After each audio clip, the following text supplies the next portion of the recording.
there's a situation right across from it with the active eroding pet bank. We could use that work at the same time to address that situation as well and keep those homeowners safer. Next slide, please. So just the summary, as I was just saying, we looked at 10 candidate sites for gravel removal in the lower Coquihalla River. And the Robertson subdivision bar is the one that we feel is get the most benefit at this time. If we're going to want to do a pilot excavation, we can look more into the other bars as well and see the value of those and make other recommendations. But definitely at this point, between LCI's analysis and NPE's analysis, we feel that this is a good place to start if we're going to go with one. Again, there are funding streams we can pursue with this and try and address more of these as well. So I think that concludes my presentation. Thank you all very much for the opportunity and your time. Thank you for your presentation. I know there's been a lot of information put forward. We were briefed earlier on your reports. Are there some questions from council at this time? Councilor Erickson. So, I don't know what it's due, but I'll just through you. Federal funding, grants, is that available and who applies for that and how much is available? Is it because the Fraser River is the confluence of the Fraser that we get federal funding? Because it's a federal river up to the CN Bridge. That's what I understand anyway. Okay, so to be honest, I have to look a little bit more into if there's a limitation there where river is under federal purview. There may be a nexus because it connects downstream to a federal existing river. There is significant monies being offered by the federal government. The community of Grand Forks received a significant, I believe in the millions of dollars, to address the serious flooding issues going on there. And we certainly wouldn't want to see Hope have to face these kinds of challenges that those folks had to face. So hopefully the government's looking at this as more of a preventative, where we get opportunities to prevent a problem rather than having to react to problems. Okay, so I have just a couple other comments. I've been living on my property since 1986. And when we built our house, the 200-year floodplain at that time, we had to build above that 200-year floodplain, and that was 37 geodetic meters, 37. Now you're saying 44 or 45. What's the difference? We have never had a flood since I've been there, and we've had 2 or 3 major floods, and none's ever come across our property or south, except the Gulf Coast way at the confluence. And since they put the new bridge in with the center piers, that's where we've got the major buildup of gravel, because the water hits that and slows down, and you got that major, and that's why the golf course flooded a year or so ago and took some of the riprap, had put new riprap in. But since then, and the river level has not raised 1 inch since we lived there. There's been a big rock out in the middle, which our kids played on, and it's still there. I was there today to look at it. It's still there. There's no raising of the water level there. So that's from the CN Bridge, and then, by the way, your report says CP. It's CN Bridge. It's a CN Bridge. So there has been no raising of the water level since 1986, since I've been there, to the Golf Course Bridge until the Golf Course Bridge was built and the 2 center piers were put. Then we saw the high water level up to the Golf Course. It used to always flood down south, toward the Fraser more than the Golf Course. So I just wondered what your comments are on that. As you know, we've studied that reach in detail, and you're absolutely right. First of all, this golf course bridge is problematic by having a center pier.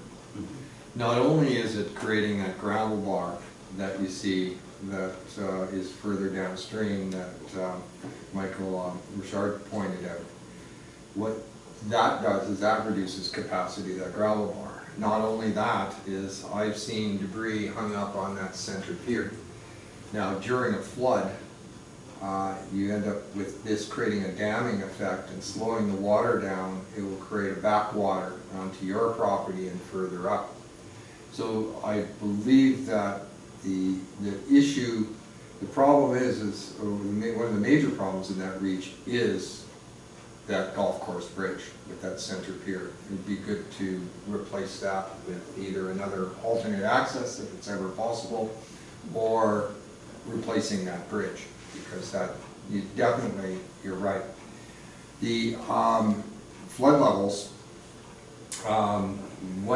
what's happened is, and we're even doing that with the sea level rise now in North Vancouver and West Vancouver and Vancouver. What's happening is the governing bodies and associations are saying, look, we're looking at climate change at year 2100, and we have to, as a professional engineer, follow those guidelines in order to theoretically bump the flow up based on climate change. It's just and I know what you're saying, you lived there for a long time, and what we have to work with is with the 200-year flood. And we got better mapping than we had previously. And our 200-year flood level was not that far out of whack of what was previously within the range. It's just that when you add the climate change, you add that every 10 years you lose almost a ½ meter of freeboard. If you live there for, how long was it lived there, 30? 86. 33 years. Oh, sorry? Since 86. 30 years. So theoretically, based on what we've looked at, let's just say that it's raised, and that reach is different than other reaches, but on the average, which say that that river has at least raised up from 1.2 to be plus or minus 1.5 meters. Now that's the bottom of the river is built up. I know the big rock probably still there, but we're just looking at all the surveys that we had the benefit of looking at years ago, and then comparing them all, and we have all the sections and saying, wow, it is true, it's a grading. Maybe it's from the highway, I don't know, but maybe it's just because there's episodic pulses of sediment all the way up from the Coquihalla, and maybe that was disturbed and more is coming in. But what we do know is that, you know, every 20 years or 30 years, you're looking at a minimum of 1.2 to over 1.5 on the creek. So you have to add that in, the climate change in, and you have a freeboard that the government requires to put on. So that theoretically bumps it up higher and higher, and I understand. Yeah. I agree with you that we are getting built up in certain areas. Yeah. And south of the downstream of the Golf Course Bridge, it's tremendously built up over the years. Like in the 80s, we had a cat and excavator, we cleaned that whole delta out. Now it's all built back up again.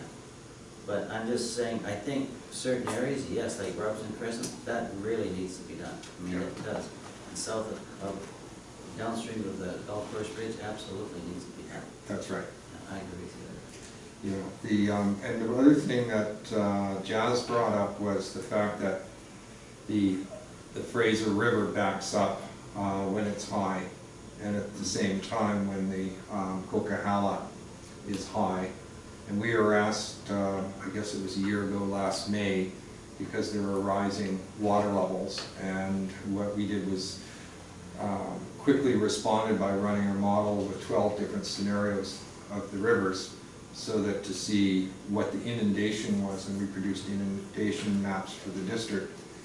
But what Jazz Gill mentioned is true. The 40.8, something that was inherited, and we were doing our best, and all the other consultants, to extrapolate from the Hope Bridge to figure out what we thought it was. But what needs to be done is a better analysis on there, and also that what happens is the Coquihalla hits the Fraser. It's like hitting a lake, and then it goes up and creates a backwater back through your property. So it's all of these mechanisms depending on, and we have to look at that worst case scenario if we're signing it. But that 40.8 needs to be changed, to be looked at. Thank you, Councilor Erickson. Any other questions? Councilor Sneed. Just a question. Do you do just excavating here, or will you do a drag line system, or how will you get the gravel out of extract it? would be, there's actually, from an engineering point of view, you'd probably bring hydraulic excavators and ramp them down and dig, but there's actually a technique. I used to work for the Ministry of Environment, and I run the gravel removal for permitting process for Whistler for years, and now they have an agreement with all the agencies, so they move in every single year, and you don't have to put in this application. But previous to that, it used to be just digging a big hole and create a huge swimming pool. Well, talking to NPE, there's a little bit more technique, if you wanted to explain. Yeah, I mean, well, that's the general idea. Basically, I work accessing the bog and then digging an excavation in there as designed by engineering, but keeping it isolated from the active river as long as possible. And then, opening the bottom end, letting it kind of clear out, and then opening the top end, and leaving kind of an eggshell berm there, very thin berm, so it sort of naturally fills back in. That's typically what we're using in the Vetter. That's what I meant. Yeah, that's the technique. Bit of a technique too. Yeah. Okay, thank you. Any other questions at this time? Thank you for your presentation. Thank you.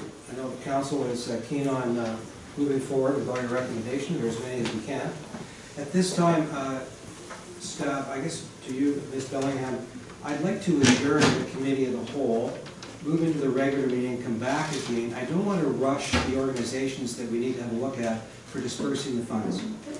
Okay, so we're already an hour in, but I'd like to adjourn the committee of the whole and start at 6:30 on a regular meeting. Or sorry, 7:30. We'll just recess this one and reconvene it. Okay. Thank you. Hope council's all right with that, but we have a lot of people waiting outside and some presentations. Especially if you get interest.